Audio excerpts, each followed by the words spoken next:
got my guesses each time, I want to do my next improvement, which is going to be guess my number V4. So I'm going to make a copy of this, and I'm going to change it to guess my number V4. So keep track of my changes. Now what I want to do here is I want to track my guesses over time, so I can kind of have an average number of guesses and know whether I beat my last number of guesses or whatever. So I'm going to say guess count this game. I'm going to change this to guess count this game, and total guess count and game count.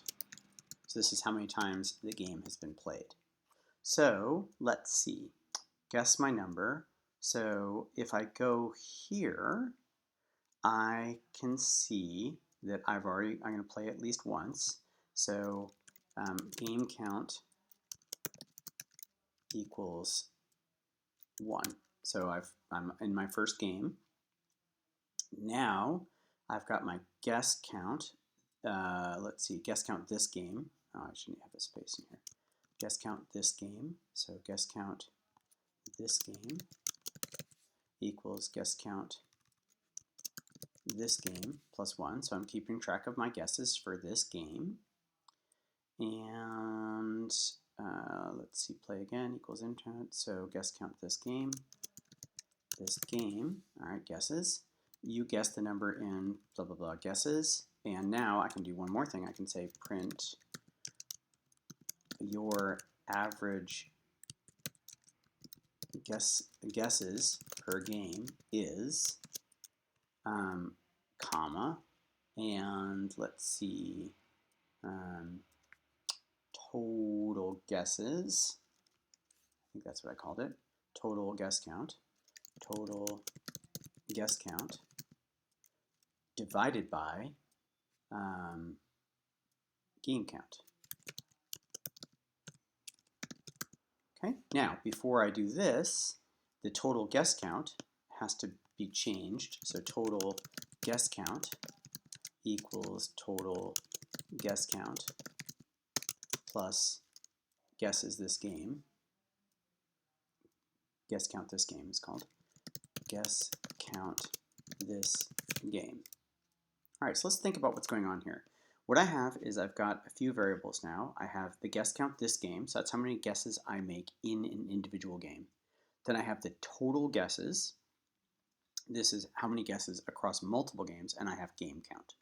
So game count equals 1, and then if I go here, congratulations, you guessed it, play again. So if you're going to play again, guess count gets set to, or it's called guess count this game, I think,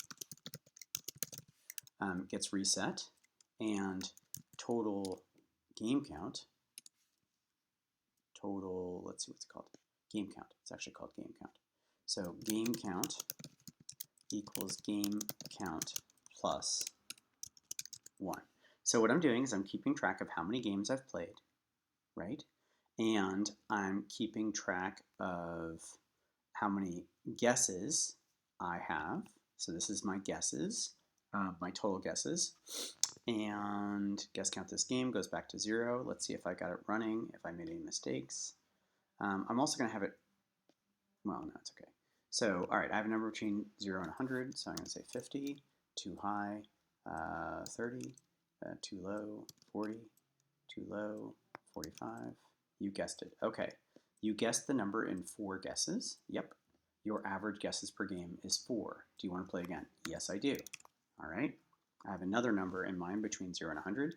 What's my guess? My guess is 50. It's too high, 30, too low, 40, too low, 45, too high, 43, too low, 44. Okay, so now, let's see, I guessed it in 6 guesses. So last time I had it in 4 guesses, this time I did it in 6 guesses, so my total is 10 guesses across 2 games. My average guesses per game is, boom, do you want to play again? Yes. And I'm going to guess 50, and it's too low, 75, and I got it in 2 guesses, and that increased my, or decreased my average quite a bit because I got it in 2 guesses, so my average goes down to 4 from 5. So now I'm keeping track of how often I am able to get it right, and also I'm keeping track of my statistics, if you will. If you like statistics, this is great. So what I did now is I did guess my number V4. I increased, or I added a few variables, like guess count this game is how much I guessed this game. Total guess count is tracking my guesses over multiple games, and my game count keeps track of how many games I have. And if I want to play again and I say no, then it says thanks for playing, goodbye. Okay, good. So I think we're all set with that. Guess my number V4. And I'm going to save it.